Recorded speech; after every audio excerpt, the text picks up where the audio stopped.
Hello,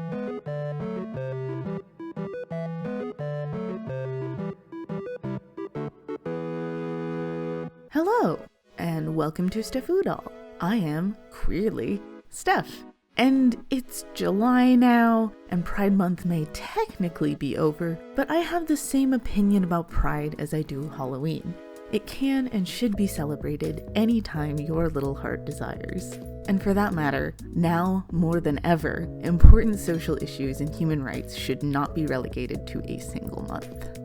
The blue and pink stripes on the trans flag represent trans men and women respectively, as those colors are typically associated with baby boys and girls. The white stripe, that's for those questioning their gender and those who fall outside of the gender binary, like me. I don't talk about this a lot, other than it being in all my bios and gently correcting people in the comments, but I'm not a woman. I am non-binary. My pronouns are they, them. I did a little doll exchange a while back with my friend JackyOhhh, and she kindly included a Dollightful Bunny. Thanks again, Jackie. I really appreciate it. So let's make a teeny trans pride bunny. First things first, sanding. I'll be wearing my respirator and safety glasses for this, as I don't want to breathe in resin particles. I need to sand down where the supports were and make sure that the surface is nice and smooth.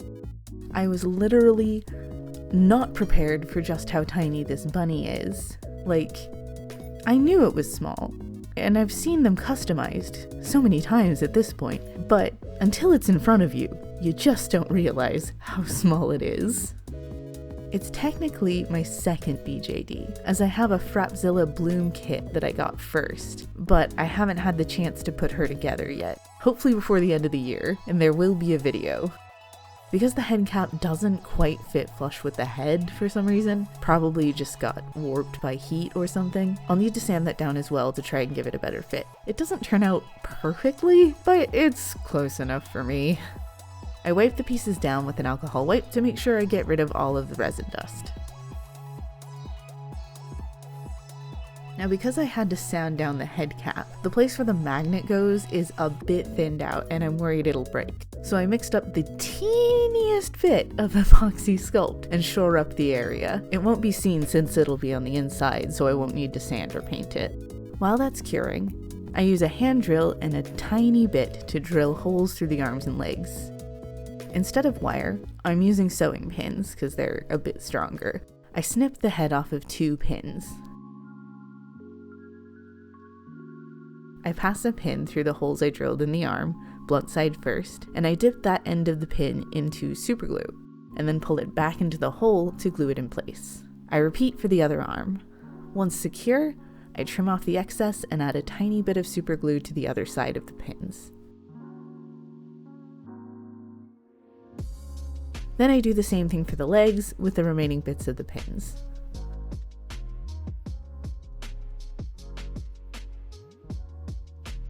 I couldn't quite cut the pins flush with my wire cutters, so I sand the excess down, making the connection flush.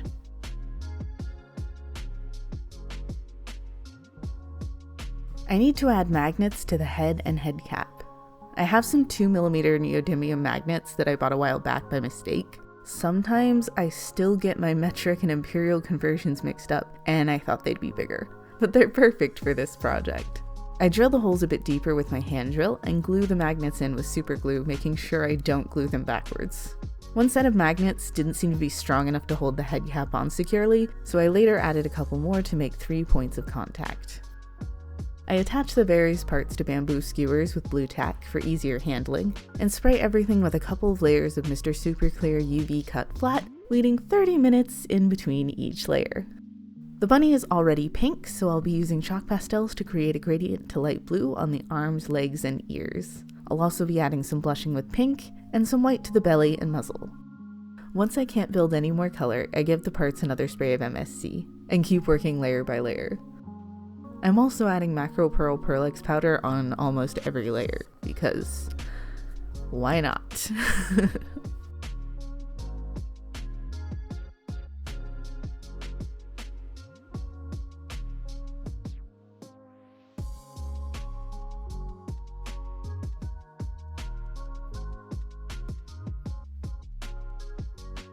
I move on to acrylic paint and add some heart-shaped paw pads and toe beans. I paint the muzzle and the inside of the ears white in several thin layers, and I paint the nose pink.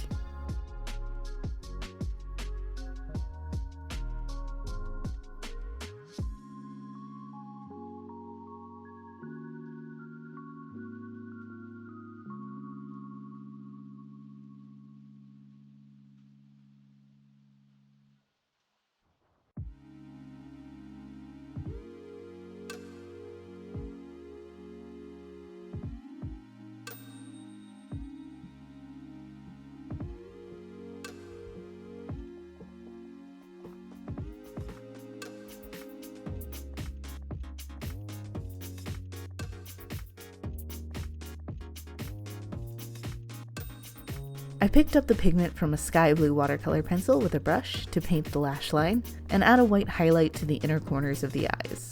I also define the mouth and add a bit of a smile.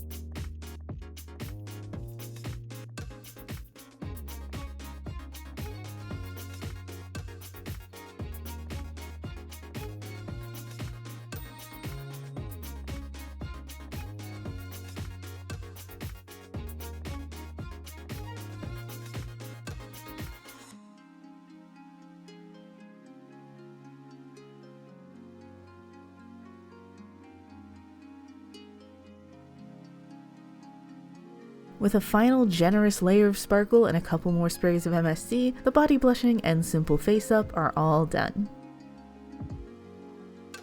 Let's make some eyes. I draw the irises on some Bristol board with the help of a circle template. I add the base colors with alcohol markers and add more depth and detail with metallic watercolor pencils and Posca paint pens.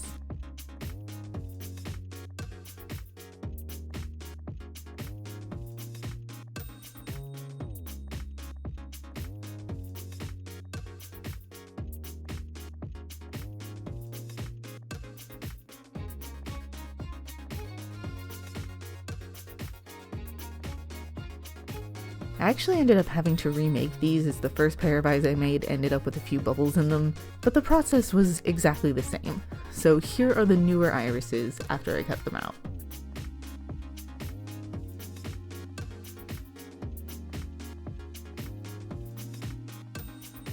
I add some UV resin to my hemisphere mold and carefully place the irises on top. I also check the underside of the mold for bubbles. Then I cure it under my UV lamp.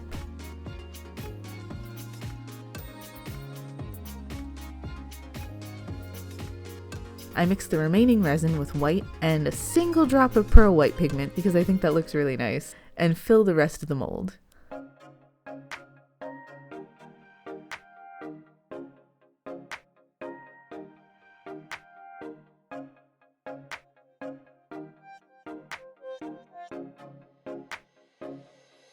I fill some of the other hemispheres with the leftovers. Maybe I can use them for other customs. I cure everything under the UV lamp again. In 2 goes, since my lamp is small. And here are the eyes. They turned out perfectly this time around. I affixed them in the head with some blue tack using a bit of a chopstick I had lying around to mush it all in. And there we go. I forgot to hit record while I was doing the stringing. Whoops. But here you can see me using a bit of thin wire to guide the last bit of elastic from the arm opening through the neck opening. I basically followed Dollightful's guide from her video, and I'll be leaving a link to that in the description down below.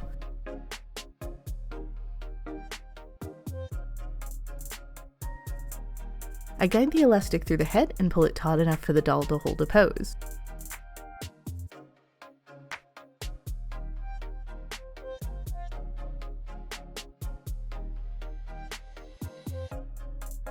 Then I mark the elastic with a Sharpie and remove the head. I stretch the elastic again to find the mark, and place a pin there to hold it in place while I tie a knot.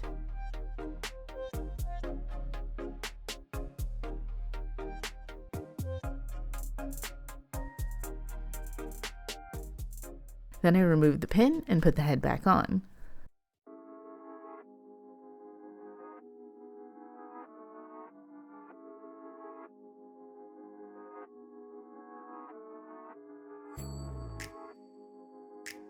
I didn't have any jump rings that would work, so I made a ring out of some aluminum wire I had, and hook it onto the elastic to hold it in place in the head.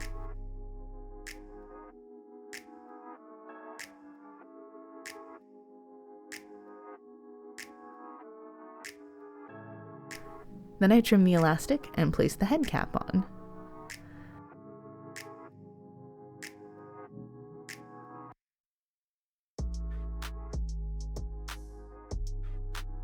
I still cannot believe how tiny this bunny is. It's smaller than my hand.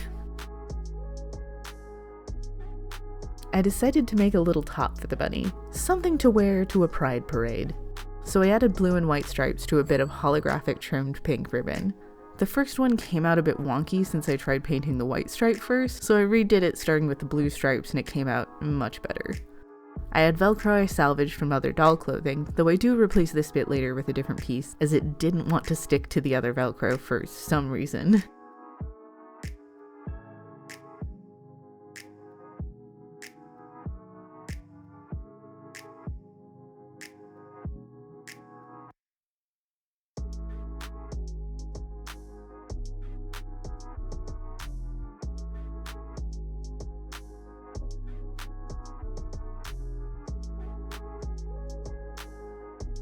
I braided some white sparkly embroidery thread for the shoulder straps.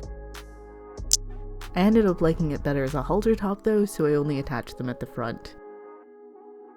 I also added the little pom-pom I snipped off of a garland to act as a tail. I made some fringe by gluing bits of the white sparkly embroidery thread to the bottom of the ribbon on the inside, which I cleaned up a bit by covering the ends with a little bit of lace. After I trimmed the length of the fringe, it looks like this.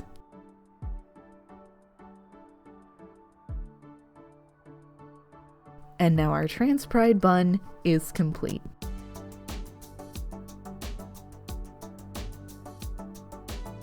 Usually in the process of creation, I come up with a name that sticks. But for this bunny, all I could come up with is bun. Do you think it fits? Is it too on the nose? Do you have any other name suggestions? Leave them in the comments down below. I would love to hear them.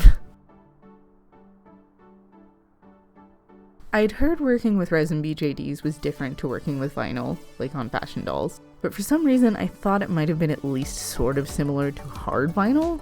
It's not though. It's definitely its own beast. And I had to work differently than I normally would, as I couldn't rely on drawing with my pencils this time. It'll be really interesting to work on my other BJD and see how I handle a more detailed face-up. What do you think of my little trans pride bun? Are you interested in seeing me customize more resin-printed BJDs every once in a while alongside regular fashion dolls? I think I prefer working with vinyl heads overall, but I really like customizing a variety of dolls, to be honest. It's a lot of fun seeing what I can do with different bases.